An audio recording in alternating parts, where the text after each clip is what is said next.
היה אירוע בהחלט מאוד מעניין ומרגש ששגריר ארצות הברית מר קנינגהאם ורעייתו באו לסיור תרבותי.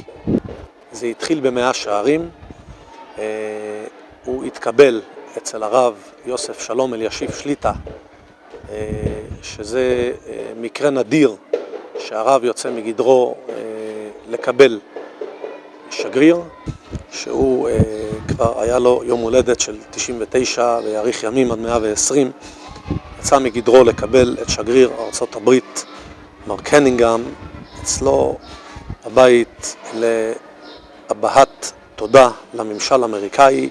This is my first opportunity to come and visit the community here, and my wife and I are very much looking forward to learning more about the concerns of you have a lot of people here who can explain a lot of things to me, but I've been here for 8 months and you have almost 100 years, I understand.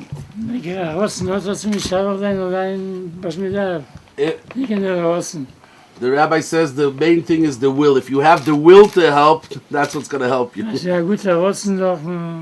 If you have the good will, so it's going to work out. Well, we have a lot of goodwill and a lot of difficult things to work on in the coming years with Israel. משם המשכנו לגג המיתולוגי של בית הכנסת ברסלב, שנקרא השול, רחוב סלן 36, שעד ששת הימים זה היה המקום היחיד שהיו לי משם לראות את הכותל המערבי והר הבית. המשכנו לשכונת בתי הונגרים, שזה קשור לכולל שומרי החומות. כאן הצטרף הרב מילר, חבר הנהלת מוסדות שומרי החומות, שהסביר את החסד.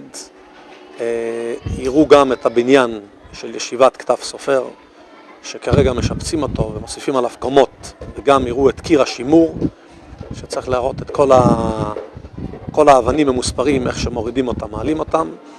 עלינו גם לכיתה א' בתלמוד תורה שומרי החומות, לראות, להתרשם מקרוב איך לומדים א' ב', כמה זמן זה לוקח. התעניין מאוד השגריר ורעייתו, הסבירו להם את כל 10 נקודות, קמץ, פתח, סגול וכן הלאה.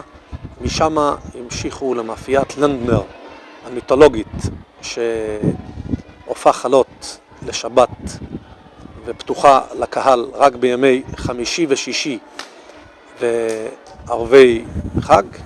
שם חיכתה הפתעה לשגריר ורעייתו, חלה עם האותיות USA. המשיכו למרכז עולמי של חסידי בלז והיו בתוך בית הכנסת, קיבלו הסבר מפי המדריך שלהם, הרב יחזקאל פרידמן. הצטרף לסיור גם הרב ישראל אייכלר, גם מרדכי פריד מארגון ביקור ועזרת חולים. ראו גם על השגריר ורעייתו שהוא מאוד מאוד מאוד, שניהם התרגשו מאוד וגילו פה דברים שמאוד עניין אותם. מעבר לזה, בבית הכנסת בלץ היה משהו גם כן שהיה בגדר יציאה מהגדר הרגיל, שהרבנית אישית באה להגיד להם שלום בבית הכנסת ונתנה להם גם מטבעות ברכה. כקונסול החרדי, שאחד המטרות שלי זה לשפר את התקשורת בין הציבור החרדי לשגרירויות הזרות, ראיתי אצל השגריר התעניינות מאוד לעומק, לרדת עד לפרטים קטנים בחינוך ובעזרה ההדדית, כמו כן הפגנת ידידותו לעם היהודי והמסר שלו ושל הממשל בחמימות למען העם היושב בציון.